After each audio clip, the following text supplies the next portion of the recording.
Ibu bapak, saudari, saudaraku yang terkasih, hari ini kita merayakan Santo Yohanes Maria Vianney. Saya mau mengatakan ini, saat kita diremehkan, saat kita tidak dianggap, saat kita dianggap kecil, apa yang harus kita lakukan? Yohanes Maria Vianney saat studi nilainya cukup saja, bahkan beberapa kali gagal. Lalu ujian, kalau imam itu ada bakalaureat, lalu juga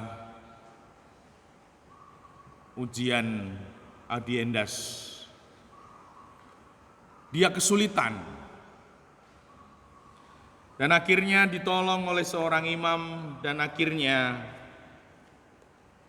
Pak Uskup setempat menabiskan.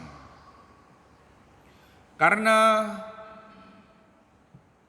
dilihat pribadi yang biasa-biasa saja, maka diutus ke Ars, desa kecil, bahkan di sana terkenal orang-orangnya pemabuk dan teman-temannya, pemabuk, pencuri, dan lain sebagainya itu. Diutus ke tempat seperti itu. Ibu bapak, siap enggak diremehkan? Siap enggak dipandang kecil? Siap enggak disepelekan? Belum tentu. Banyak orang yang tidak siap. Apalagi zaman ini orang ingin melakukan yang besar, yang gede. Semua orang ingin dipandang penting. Semua orang ingin dipandang dia hebat. Saat dipandang rendah, bagaimana kita? Yohanes Maria Vianney setelah diutus ke tempat atau desa kecil, paroki kecil itu, apa yang dia lakukan? Bertekun dengan hal-hal kecil yang menjadi keutamaan Ekaristi dan sakramen tobat. Dan tidak menyangka khotbah homilinya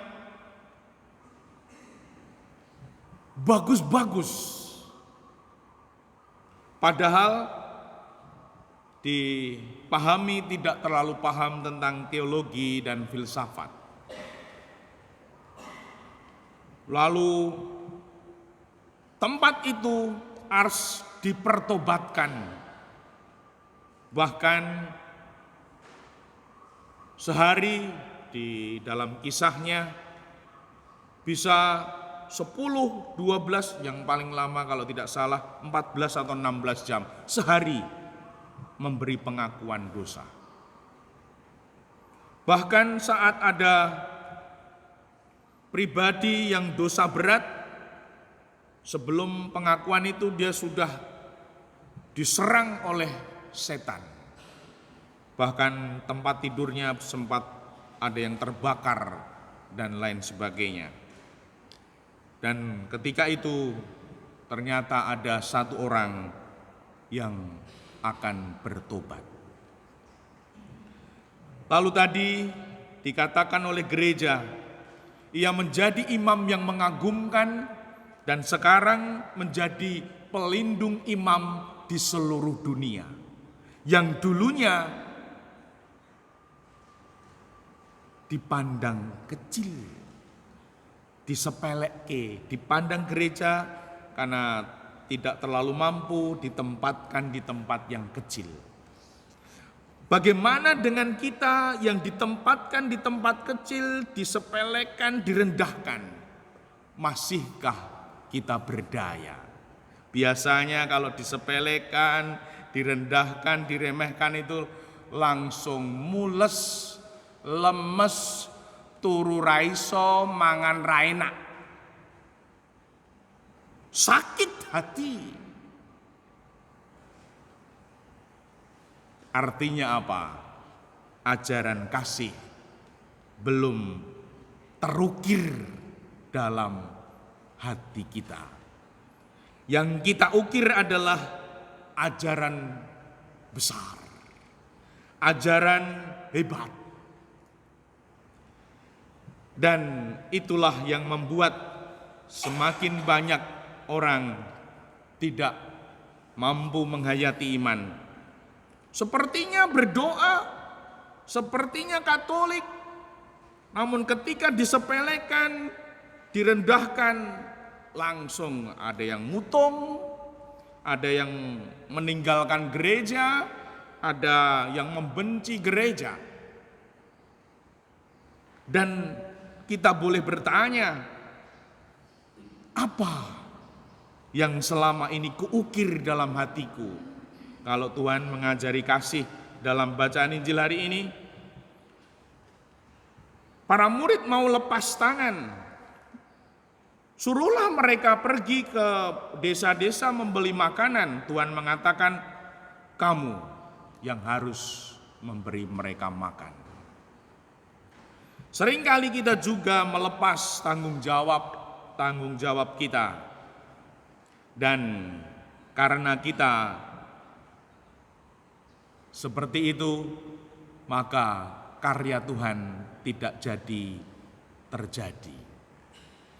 Maka hari ini sebagai pribadi Katolik yang sudah bertahun-tahun, kita boleh melihat iman salib yang ditanam dalam diri kita ini, seberapa besar ingin kupanggul. Maka kita boleh merenungkan hal itu agar hidup kita berani menerima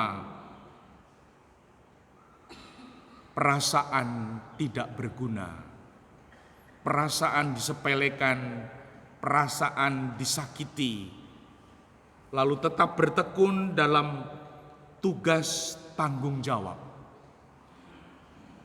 Yohanes Maria Vianney meskipun disepelekan, dianggap rendah, lalu diutus ke tempat kecil, bertekun dalam tugas tanggung jawabnya. Tidak kemudian dia lari, dia melepas tanggung jawab seperti para rasul. Suruhlah mereka pergi. Ketika 5 buah roti, 2 ekor ikan, meskipun kecil, tanggung jawab kita meskipun kecil, apa yang kita miliki kecil, kalau itu disyukuri, dimohonkan berkat, Tuhan akan menjadikan rahmat di dalamnya. Semoga dengan demikian kita menjadi pribadi yang semakin kuat dalam iman, harapan, kasih, mengikuti Tuhan, tidak hanya akan menikmati sukacita, namun sungguh kadangkala diremehkan, disepelekan, tidak dianggap. Kalau saudari-saudara siap, berarti sungguh Katolik. Kalau belum, mungkin kita baru seperapat, baru setengah menjadi Katolik. Dimuliakanlah Tuhan kini dan sepanjang masa.